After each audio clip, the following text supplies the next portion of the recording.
Solomon is among the most iconic kings in history, one of the most prosperous rulers of all time, and one of the richest men the world has ever seen. In the Bible, he is highlighted not only for having succeeded his father, King David, on the throne of Israel, but also for his uncommon wisdom and extraordinary works, the most notable of which was the first temple of Jerusalem. To give you an idea, although Solomon is not mentioned in the biblical text until the final days of David are recorded, after that, his name appears about 300 times in the Old Testament alone, and at least 12 times in the New Testament. However, the name of Solomon is also mentioned in non-biblical writings and involved in Jewish legends that even link him to a series of mystical and even obscure practices, such as the supposed control of demons. But in this video, you will learn the true story of Solomon according to the Bible. King Solomon was the son of David and Bathsheba, the woman who had been the wife of Uriah. Therefore, Solomon was born when David was already reigning from Jerusalem. He's also called in the Bible by the name Jedediah, which means beloved by the Lord. King Solomon ruled over Israel for about 40 years, approximately between 971 and 931 before Christ. There is practically no information about the early years and youth of Solomon, but considering the biblical information about David's family life, we can establish a parameter about the kind of environment in which Solomon grew up. We know that David had several wives, and this obviously resulted in many problems among his wives and children, who engaged in all kinds of intrigues, usually in search of prestige and power. In fact, Solomon himself appears in the biblical story in a context of great tension in the royal family, amid a struggle for the throne of Israel, since King David was old and weak. But before that, Absalom, who was Solomon's half-brother, had already tried to usurp his father's throne, but was unsuccessful. However, later on, the eldest of David's surviving sons, named Adonijah, tried to repeat Absalom's move, proclaiming himself king over Israel. Adonijah even gained the support of Joab, David's former general, and the priest Abiathar, and tried in every way to take his father's throne, even holding a coronation celebration. So when they learned of Adonijah's plan, Bathsheba, the prophet Nathan, the priest Zadok, and other allies worked to remind David of the unfulfilled promise regarding Solomon, that he would be his successor. Thus David gave orders for Solomon to ascend to the throne, and he was crowned king of Israel, being anointed by Zadok. Probably when he was crowned, King Solomon was no more than 18 years old. The reign of Solomon was long, reaching 4 decades of governance. But scholars debate whether his reign occurred approximately between 971 and 931 before Christ, or between 960 and 920 before Christ, with the former being the more likely. Right after David's death, King Solomon followed his father's instructions and acted accordingly to solidify his position as king and dismantle any opposition. Thus he ordered the deaths of Adonijah and Joab, the banishment of Abiathar, and then reigned without internal opposition. King Solomon inherited from David an extensive territory of approximately 128,000 square kilometers. During his reign, Solomon greatly improved the domestic conditions of Israel. He replaced the old tribal divisions with a division of the territory into 12 administrative districts, each of which had an officer commissioned by the king. These districts were responsible for providing sustenance for the royal court throughout the year, each one being responsible for the supply of 1 month. The list of daily provisions was quite burdensome, and according to the record in the first book of Kings, chapter 4, included 9,000 kilos of flour, both fine and ordinary, 30 cattle, grain-fed and pasture-raised, 100 sheep and rams, as well as deer, gazelles, roebucks, and well-fed birds that served as table delicacies. Many people think this quantity is exaggerated. However, these people forget that this food was intended for the entire court of Israel at its peak, which probably included all the officials, officers, and the extended family of King Solomon. Many scholars believe that this amount likely fed more than 12,000 people every day. King Solomon's court was very complete and organized, and his government aides were called princes. In the military sphere, King Solomon also made significant improvements. He introduced chariots and cavalry into his army. He also provided new roads and established border fortresses to guard trade routes. Speaking of trade, commercial activity was the strong point of Solomon's reign. He controlled trade routes and organized strategic points of operation that yielded a lot of revenue, so much so that silver became as common in his kingdom as stone, and cedar allowed him to live amid a splendor of riches never before seen in Israel. In addition, he was a great diplomat, and throughout his reign, Israel rarely had to worry about any foreign military threat. Solomon's first significant trade agreement was with Hiram, king of Tyre, in which he annually paid the equivalent of 2,000 tons of wheat and 400,000 liters of pure olive oil in exchange for timber for his constructions. King Solomon also signed a contract with Egyptian merchants for the trade of horses and chariots, and in turn exported them to the Hittites and Syrians, obtaining, of course, a good profit. And the commercial activity that brought the most profit to King Solomon was his maritime trade, where his ships sailed the Red Sea and the Arabian Sea, not the Indian, reaching as far as Ophir. These voyages could last up to 3 years. When considering the annual revenue from his trade strategies, the fees he received from the traffic of goods, and the taxes paid by the population throughout the territory he controlled, the estimated sum of wealth reaches an exceptional level, placing King Solomon as one of the richest men in all of human history. Of all the constructions carried out during King Solomon's reign, certainly the temple in Jerusalem was the most important of them. According to God's own promise, King Solomon executed his father's project to build a temple to house the Ark of the Covenant. And to obtain the necessary workforce, King Solomon resorted to forced labor, especially from Canaanite peoples subjugated by Israel. However, the number of Canaanite workers was insufficient to meet his plans, so he also recruited Israelites for this task, forcing them into a type of compulsory labor as well.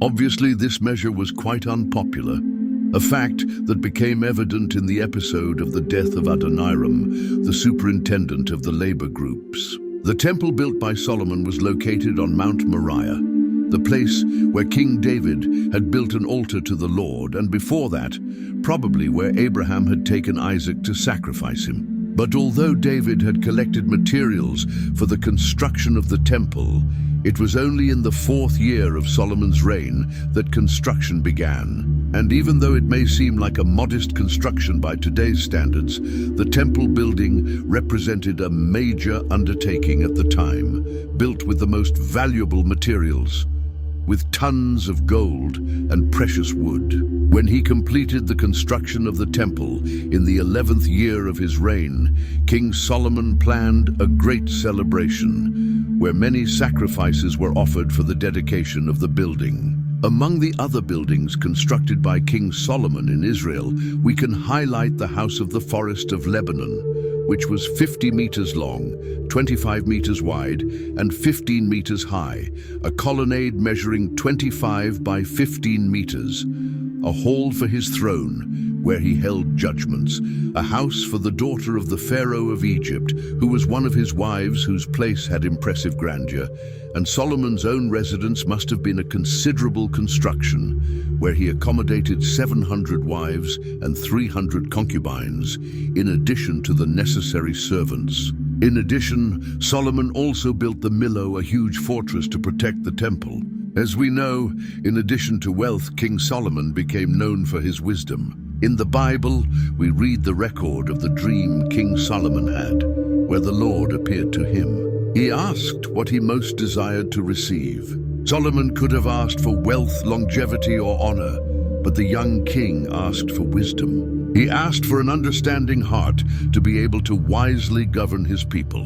One of the biblical episodes that most highlights King Solomon's wisdom is the one in which 2 mothers came before him, disputing a single newborn. The case was quite difficult because there were no witnesses. But with great wisdom, King Solomon proposed that the child be divided into two parts to solve the problem. And faced with the possibility of her son's death, the real mother preferred to give the child to the impostor woman. And this made Solomon judge that case impeccably. The wisdom of King Solomon can also be seen throughout the literature he produced. Solomon composed thousands of proverbs and songs, and the depth of his proverbs is also impressive, so much so that the Bible reports that he spoke about trees, animals, birds, reptiles, and fish.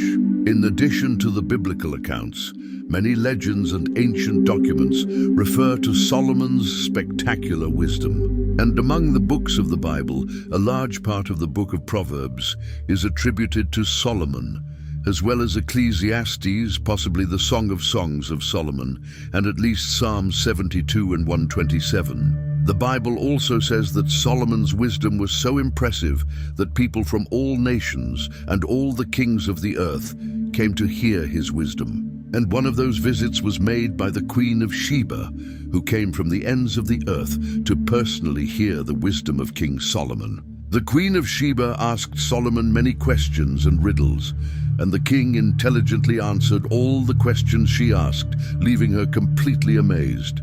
On that occasion, the Queen of Sheba gave Solomon many gifts, including more than 4 tons of gold. Despite all the wisdom he had, King Solomon made decisions that brought him great problems. For example, Solomon subjected the people to forced labor. His international trade practices somehow led idolatry to enter Israel through contact with other peoples. He imposed a heavy tax burden that overwhelmed the Israelites. And there was also his intense polygamy, which was the main way that false gods began to be recognized in Hebrew territory. In fact, Solomon himself was influenced by his many foreign wives and, in his old age, practiced mixed worship, following other gods. And speaking of Solomon's married life, everything indicates that marriage was part of his political maneuvers. In other words, it seems that Solomon used his marriages to establish advantageous international agreements. Although it is also true that the biblical text records that Solomon loved his wives, indicating that his relationships were not solely aimed at strategic benefits. Be that as it may, Solomon reached the astonishing number of 700 wives, in addition to 300 concubines. He was the Israelite ruler who most disregarded the biblical ordinance that a king in Israel should not have many wives, so that his heart would not turn away from the Lord. Among Solomon's wives was the daughter of the Pharaoh of Egypt, and on the occasion of that union, Solomon received the city of Gaza as a dowry. Some Arab, Jewish, and Ethiopian traditions suggest that Solomon also had a romantic relationship with the Queen of Sheba, from which a son was supposedly born, allegedly the first founder of the Ethiopian royal house. However, the Bible does not mention anything about this. Solomon's heir, Rehoboam, was born from his marriage to Naamah, an Ammonite woman. And considering the period of Solomon's reign, 40 years, and the age of his son Rehoboam, when he succeeded him, 41 years, we can conclude that Solomon's relationship with Naamah began before his reign. For this reason, many scholars believe that Naamah may have been Solomon's first wife. But the grave sin of King Solomon in defying the worship of God in Israel, when he began to follow other gods to please his foreign wives, could not go unpunished. The Bible says that God was angry with Solomon. The truth is that the king most known for his wisdom and unimaginable wealth also experienced downfall and divine disapproval, because ironically, he was not wise in the things of God and disregarded his commandments. However, in his mercy and love for David, God suspended his full judgment during Solomon's lifetime and did not take the kingdom away from him. Nevertheless, even with the postponement of divine judgment during his life, Solomon experienced the threats of enemies raised by God to be instruments of judgment in his kingdom, such as Hadad the Edomite, Rezon of Damascus, and Jeroboam. Among these three opponents, Jeroboam is the most prominent in the biblical text. He was a strong and hard-working leader who rebelled against King Solomon's policies, and during Rehoboam's reign, divided the kingdom of Israel and became the king of the northern tribes. Therefore, after Solomon's death, divine punishment was indeed poured out upon his house, and the glorious unified kingdom of Israel was taken from his son. The Bible does not provide details about how Solomon died. What is known is that he ended his life in a melancholic way, leaving behind a worn-out kingdom on the brink of collapse. But without a doubt, he made very important contributions to Israel. Solomon was the king who built the Lord's temple, the king who established Israel on the international stage of his time, and the leading figure of Hebrew wisdom literature. As for the many extra-biblical stories about Solomon, there is no evidence that they are true. Indeed, the Bible itself mentions the existence of records about Solomon. In fact, some of these records, such as the one titled Book of the Acts of Solomon, were used as sources by the biblical writer of the books of 1 Kings and 2 Kings. However, these materials have been lost, meaning they no longer exist. What remains today are only legends and fantastical writings, mainly produced by followers of a more mystical branch of later Judaism. In these legends, Solomon is often portrayed as someone involved with magic, capable of controlling demons and even conversing with animals. But these accounts are generally based on pseudepigraphal writings of unknown authorship and were probably produced in the medieval period. However, unfortunately, many people without knowledge prefer to believe in the veracity of these false works and reject what is actually recorded in the biblical text, which, whether people like it or not, is the most well-documented work in history. In fact, it is common for some people to say that the true story of Solomon was hidden from the Bible. But this, of course, makes no sense, because these mystical stories about Solomon emerged long after the Old Testament biblical text. As for archaeology, most archaeologists agree on the historicity of Solomon, although there is much debate about the extent and features of his kingdom. But recent archaeological findings have increasingly contributed to the understanding of the Israelite monarchy period. Although excavations in the area where the temple once stood, perhaps the most important site for potential discoveries from Solomon's time, are always highly problematic due to political and religious issues. Therefore, what we truly and reliably know about who Solomon was is what is recorded in the Bible.